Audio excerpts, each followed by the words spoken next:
Hello and welcome to Two Pages. We are back again with the most important UPSC section. Today we are going to see environment topics. Let's start this video. EVS जो topic है UPSC में most important है वो current affairs या फिर 11, 12 और 10 standard based जो environment और इकोलॉजी से रिलेटेड होते हैं उस पर ज़्यादा जोर यूपीएससी पिछले 5-6 सालों में देने लगा है. Let start this video. Biodiversity के बारे में देख रहे हैं जिसमें 2 रूल सबसे इम्पॉर्टेंट होते हैं. एलेंस रूल के हिसाब से पहले देखते हैं कि एलन रूल किस चीज़ को फॉलो करता है. ये मैमल्स के लिए होता है. Mammals from the colder climates generally have shorter ears and limbs to minimise heat loss. तो एलन रूल जो होता है उसमें हमेशा आपको ये ध्यान रखना है कि शॉर्टर ईयर्स एंड लिम्स जो होते हैं वो छोटे होते हैं. क्यों होते हैं उसका रीज़न है to minimise the heat loss, क्योंकि ये कोल्डर क्लाइमेट्स में होते हैं mammals. And smaller body surface area helps animals in a colder region stay warm by slowing down the loss of body heat. तो बॉडी हीट को वो loss करके इस तरीके से खुद को वार्म रख सकते हैं. इसीलिए उनका जो बॉडी टेम्परेचर है एनिमल्स का वो कोल्डर रीजन वालों का कम होता है.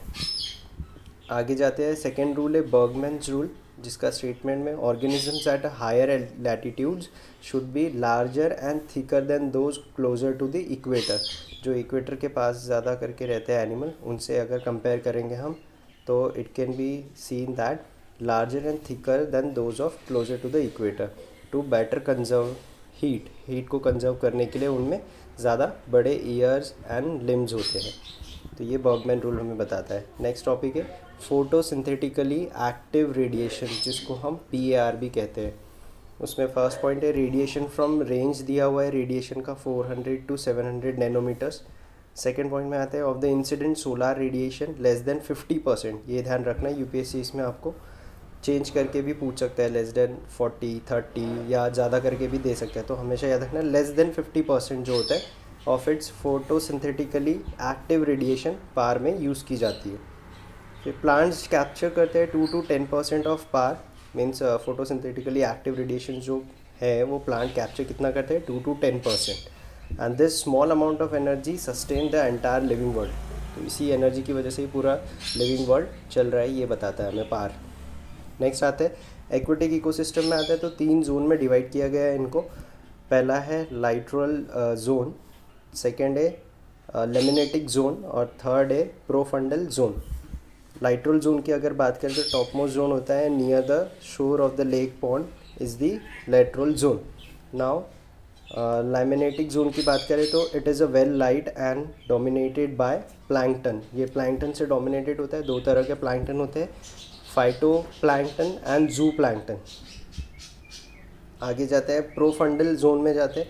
तो deep water part of the lake और pond much colder and denser होता है. ये ध्यान रखना है आपको. इसके 3 पार्ट्स होते हैं, तो आपको पूछ सकता है ये कि कौन सा प्लैंकटन कौन से जोन में लाई करता है. तो ये दोनों फाइटो प्लैंकटन एंड जू प्लैंकटन जो है वो लेमिनेटिक जोन में लाई करता है. और डीप वाटर पार्ट की अगर बात करें हम तो ये प्रोफंडल जोन में आता है. ये ध्यान रखना है. Now first national wild life action plan, जिसको हम NWAP यानी NWAP was adapted in 1983. Year पूछ सकता है आपको. The national board for wild life is chaired by the PM chair करता है इसको. ये ध्यान रखना है आपको, prime minister of the country. Now ex-situ methods of biodiversity conservation वो देख रहे हैं. एग्जाम्पल बॉटनिकल गार्डन्स होते हैं इसमें, zoo, aquarium, parks, agriculture research centre, biosphere reserve is an example of in situ conservation method. तो ex-situ मैथड एक अलग होती है, in-situ अलग होता है. ex-situ जो होता है वो बाहर का जो हम बोलते हैं जो नेचर को छोड़ के जो चीज़ें बनी होती है, जैसे बॉटनिकल गार्डन होते हैं वो मैनमेड होता है, जू जो होता है वो भी मैनमेड है, एक्वेरियम भी मैनमेड है, पार्क्स, एग्रीकल्चर रिसर्च सेंटर. तो ये आपको इलेक्ट करने के लिए पूछ सकता है वो. in-situ में अगर बात करें तो एक ही एग्जाम्पल है बायोस्फीयर रिजर्व जो है वो है example of in-situ conservation. Next आते हैं स्वामी रामानुजाचार्य की बात करते हैं. रिसेंटली अभी न्यूज़ में भी था जहाँ PM मोदी ने स्टैचू ऑफ पीस को इनाग्रेट किया था in Srinagar which is at Jammu Kashmir by the union home minister.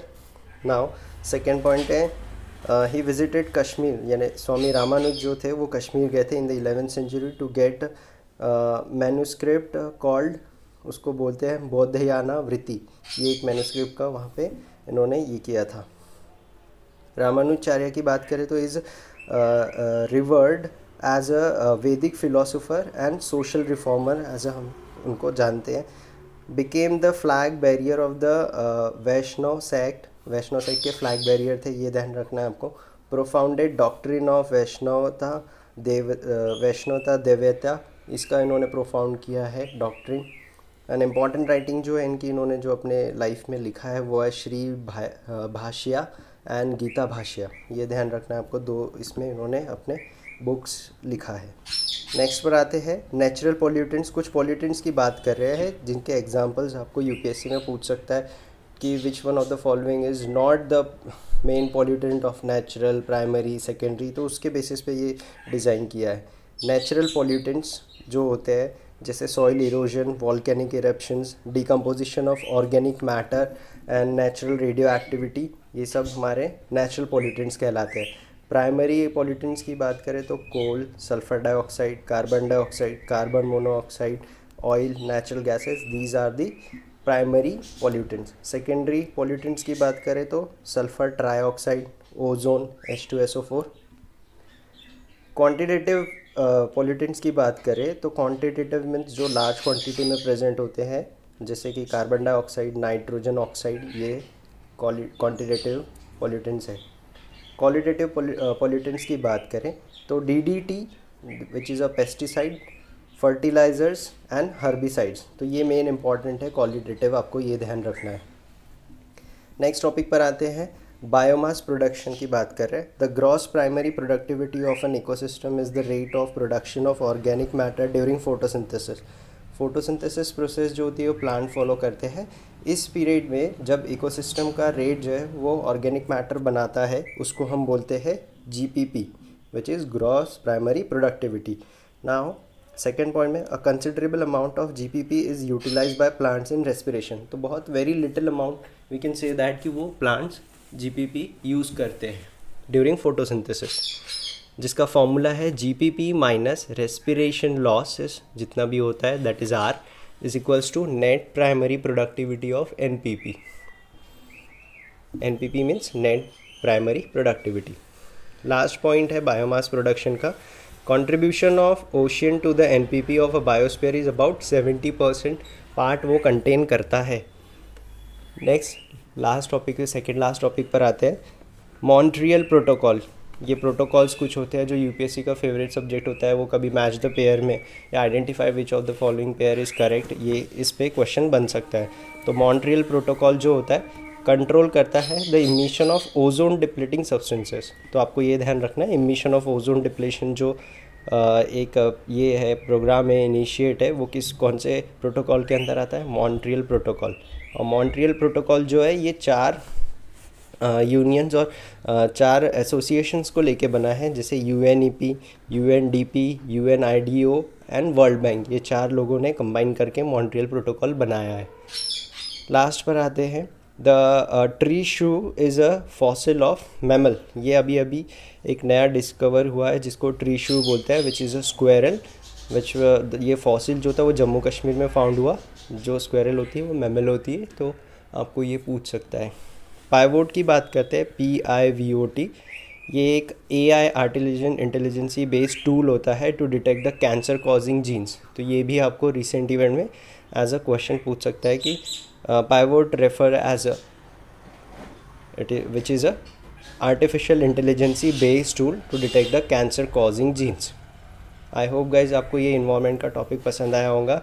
Next time हम इसका पार्ट 2 लेकर आएंगे, so stay tune and channel को सब्सक्राइब करें। Thank you.